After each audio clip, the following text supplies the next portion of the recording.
జగన్ అరెస్ట్‌కు భారీ స్కెచ్ వేసినట్లు తెలుస్తుంది చంద్రబాబు. ఎందుకంటే రీసెంట్ టైమ్‌లో జగన్‌మోహన్ రెడ్డి స్పీడ్ పెంచడం జరిగింది. ఢిల్లీ పర్యటన కావచ్చు, అలాగే కార్యకర్తల మీద జరుగుతున్న దాడుల మీద ప్రెస్ మీట్లు కానీ, ఇవన్నీ కూడా స్పీడ్‌గా జగన్‌మోహన్ రెడ్డి ప్రతి సమస్య పైన కూడా ప్రజల్లోకి తీసుకెళ్లేందుకు విశ్వ ప్రయత్నాలు చేస్తున్నారు.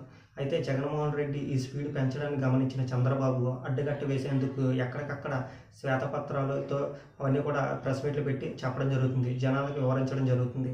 అయితే దాన్ని దృష్టిలో పెట్టుకొని చంద్రబాబు నాయుడు వదిలిన శ్వేతపత్రాలను దృష్టిలో పెట్టుకొని జగన్‌మోహన్ రెడ్డి ప్రెస్ మీట్లు పెట్టి దానికి సమాధానం ఇస్తూ వివరించే కార్యక్రమం అయితే చేపట్టినట్టు తెలుస్తుంది. ఎందుకంటే జగన్‌మోహన్ రెడ్డి కార్యకర్తలు ఎక్కడ నిరాశకు గురవుతారో, లేదంటే మన ప్రతిపక్ష హోదా కూడా లేనప్పటికీ ప్రజా సమస్యలపైన పోరాటం చేయకపోతే మన పార్టీ దెబ్బతినే అవకాశం ఉందని గమనించిన జగన్‌మోహన్ రెడ్డి ఎప్పటికప్పుడు ప్రెస్ మీట్లు పెట్టాలని కార్యకర్తలు కావచ్చు, అలాగే నాయకులు కావచ్చు, వాళ్ళందరూ కూడా చెప్పడం జరిగిందన్నట్టుగా తెలుస్తుంది.